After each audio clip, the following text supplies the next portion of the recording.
marami akong nakikita na saluyot dyan sa palayan. Ayun guys, kitang kita, napakadami. Ayun, buti at hindi nila binubunot. At para pagka gusto nilang, oh, ang ganda naman ng bayabas, oh. Buti pa sila may bayabas na dito.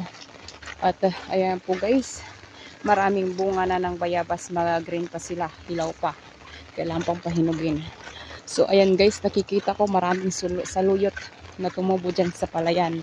Hindi po nila pinuputol yan, ay binubunot, kasi katulungan din yan na inuulam po nila guys. So ayan dito, maraming saging. So ayun na nga, at napakalayo na ng mga kasama ko na tatlo. Ayun na sila.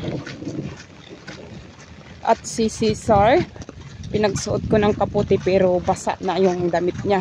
Pinagbihis ko silang tatlo ng short na nilabhang ko na, although nilabhang ko na yun.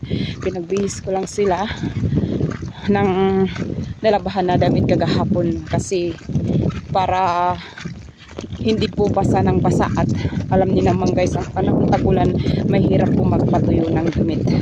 Ang laki naman ng baka na ito. Ano ng sungay niya, pantay-pantay, oh, laki. Grabe.